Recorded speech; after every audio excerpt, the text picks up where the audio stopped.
Hey friends, it's Jill.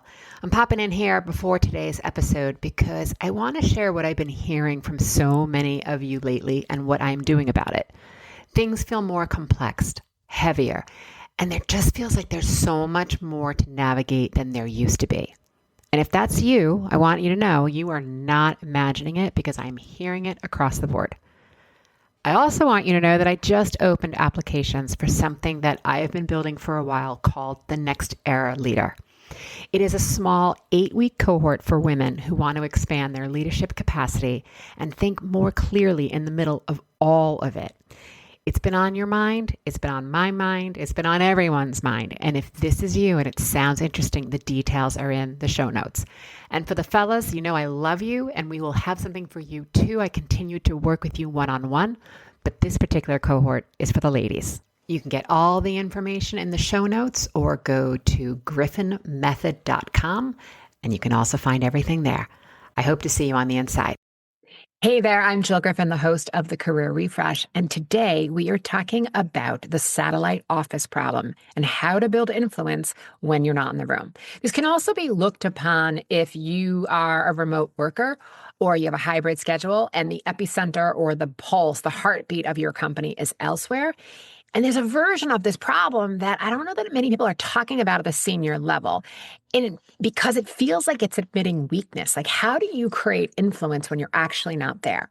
You know you're good at your job. Your job knows that you're good at your job. Your direct team knows it. But do the people who decide your future, your raise, your bonus, we're going to reorg, who's staying, who's going, do they know it? So if they don't know it, if they don't see you and they don't know the work that you're actually doing, that's the problem. Let's dig in.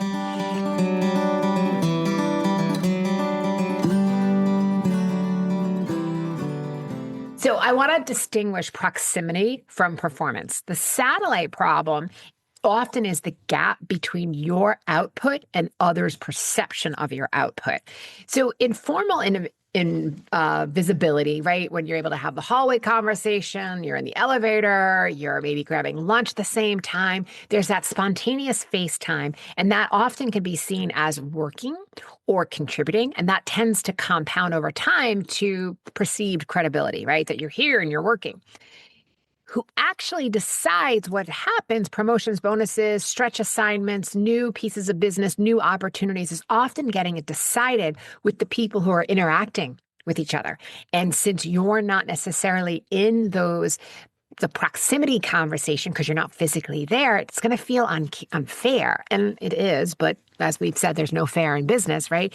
But you need to think about this, that this is a structural issue, and it could be a trap for high performance, right? If you are leading a team and you're leading them remotely, or your entire team is remote or in a different office from, again, the headquarters of where most of the business is happening, it assumes that, that they're going to be aware of the work you're doing. And I don't want you to fall into that trap, because assuming that is really putting yourself at a risk. At a senior level, if they don't know about it, they're going to question it or wonder, or it might just be like an out of sight, out of mind. So they don't know what you're doing unless there's an audience for you to tell, right?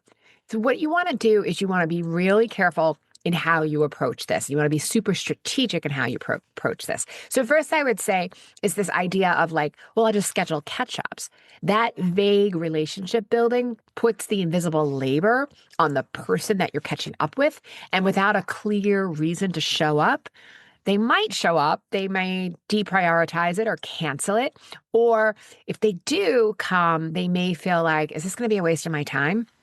So that's the first problem I see. The second problem is people then think, well, I'll just speak up more on, the Microsoft Teams meeting, the Zoom meetings, that I'm going to make sure that I'm being useful. But useful in itself is insufficient, because being visible in the group setting doesn't necessarily replace the one-on-one relationship capital that happens with the decision maker.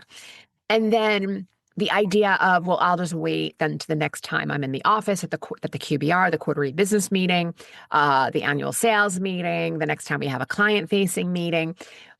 Great, but momentum doesn't pause and wait for those moments. So if you're not there, you're not there.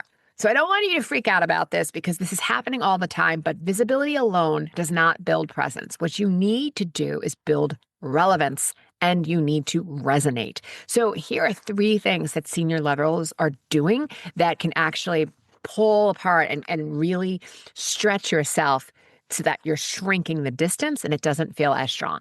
First is you want to lead with usefulness and utility, not just relationship building, right? So every outreach should be, what does this person need to know? What will be useful to them? And how do I get them to think about giving me 20 or 30 minutes right now? This is going to come with a specific insight, a question that serves their agenda, a piece of work that might be cross-shared across departments, a customer meeting that you might be having that you can share with them to help them get ahead on something, right? You want to share work that is going to benefit them. This is not about you. I know it feels like it should be about you, but it's not. This is about them across various business units. And how do you deconstruct silos, right? Identifying those issues that affect more than one team or more than one person in leadership, that's what you want to be doing. So spearheading something, a learning session, a cross-team functional meeting, a knowledge share, ways that you can build influence organically. And it's much more powerful than an individual catch-up, let's have coffee, let's grab 15 or 20 minutes on a Zoom meeting, right? It's much more powerful to come with a way that there's a reason for people to be getting together and you're the one who's spearheading it. The third area is, you want to think about, can you engineer your physical presence strategically? So you may want to ask for time in the main office, but propose it as a business case with a clear agenda, right? Give a cost minute estimate. Is there a defined outcome? You know what? We're having that sales meeting next week. Would it be within the budget for me to come the week prior to do some work or the week after to do some work, right? See if you want to tie it into existing team gatherings where possible so that you can actually build those relationships and show them that you're adding to the resourcefulness and being relevant and resonating with their asks. All of this is going to come down to a mindset. The problem at times when you feel like a satellite person is that you may feel like geography is the problem, but geography at times is just surfacing the deeper issue that something has to shift or change so that you can figure out how to navigate. And senior leaders who think about solving this are not waiting to be seen. They're creating the conditions for them to be seen. They're creating intentionality and they're doing it repeatedly and understanding the nature of the beast is that, yes, the epicenter is away from me. So how do I continue to be relevant, to be useful, and to resonate, making sure that what you're saying is really landing with people? You want to be thinking with a question to yourself like, who in your organization may not know what you're actually doing? And do they have influence that you want to start generating a relationship with? But generating that relationship, again, is through their lens, what would benefit them, not necessarily what benefits you. Often in corporate, you get people reaching out and saying like, oh, can we just grab coffee or can I just pick your brain? And if we had all the time in the world, that would be a great thing to do. But very often we're super busy and you don't want the person that you're reaching out to that's in that main office to feel like it's a burden, because then you're going to start to feel like people are avoiding you. So those are the things that I would think through, really be thinking through. How are you being useful? How are you resonating? How are you being relevant? And how are you thinking about the budget to get you to that office with some regularity? Maybe, again, it's tied to a vendor meeting or a client meeting or an annual sales meeting or something that can help you create those continued connections to show how relevant you are. All right, friends, that's what we got for today.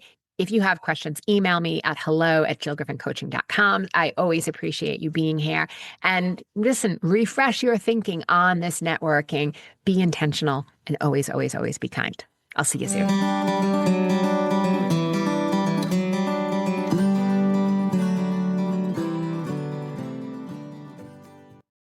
I'm Jill Griffin, your host of the Career Refresh podcast. My mission is to make workplaces more successful for everyone. So if you have ideas for topics or future guests, please email us at hello@jillgriffincoaching.com. Until next time, embrace possibility, be generous, intentional, and kind.